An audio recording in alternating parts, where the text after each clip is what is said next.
When you found out what they were alleging you'd done, sexual assault, exploitation, and so on, what did you feel about that? What was your first reaction? My first reaction was, the standard playbook. The standard playbook for anybody who speaks up against power is sexual exploitation. Isn't it the normal one they go to? Can't we name like 10 or 15 people right now they hit them with this exact same garbage? I mean, to be clear, I don't know if you're guilty or not. I do.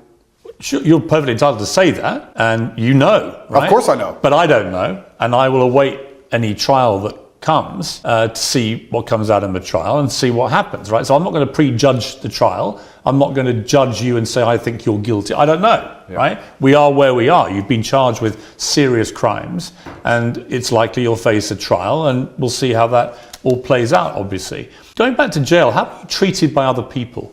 Everybody in jail was extremely apologetic to me. All of the staff, the police officers, everyone who worked in the jail, the person who served me my meal, everybody was very sorry for what happened to me.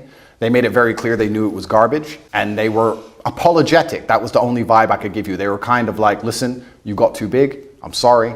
This is how things work. And sorry, here's your meal. Nobody had any real problem with me. None of the prisoners had a problem with me. Did you get into any fights? There was a couple scenarios where violence could have occurred, but I think once people realize that violence is a certainty and that you do not operate under a fearful realm, they often aren't so interested. So people threatened you? I wouldn't say they threatened me, but they would have liked to have got the opportunity to threaten me. And what happened? And they realized that would have been a bad decision. One of the things I would think about, other than my family, immediate family, but one particular member of my family, if I found myself in jail, would be my mother and what she would be feeling and what she'd be thinking. She's been incredibly supportive to me. I know yours has to you.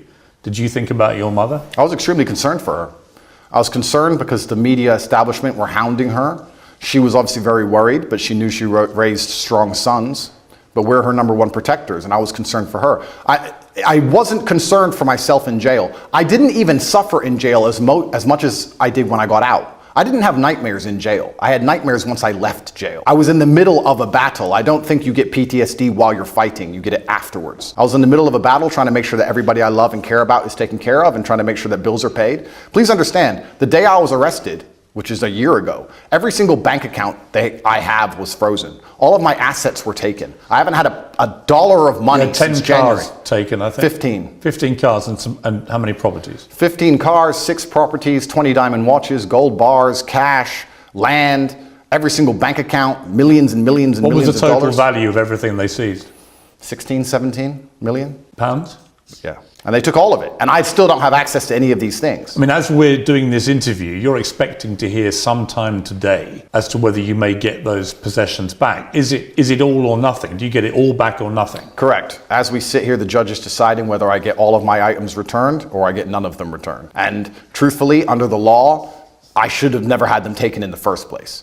So we're going to see what the judge decides. And I have to put my faith within the Romanian judicial system. I have no other choice. I'm not a coward. I'm not going to run. When you were released from jail after about 3 months, what was that feeling like? My brother and I were in the same cell at that time. We were extremely happy. I remember using the last of my mouthwash.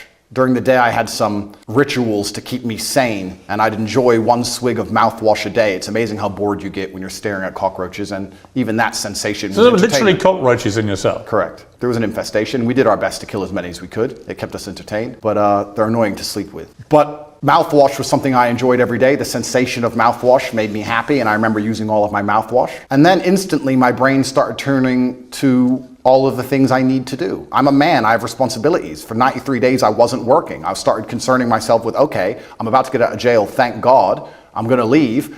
Who do I need to take care of? What's paid? Do I have any money left? Are bills due? Is mom okay? Are my children okay? And I just started thinking about work. And as soon as I got out, I didn't sleep for 3 days. You come out of prison, you've got no ability to access any of your assets. How have you been functioning financially since then? I believe in prayer and I trust in God. Well, prayer doesn't pay the bills. God has been paying my bills so far, it seems. It's amazing how far faith can take you. It's often when you have absolutely nothing left, people turn to faith, but you should turn to faith first, and you should believe in God when things are good, and He will be there when times are bad.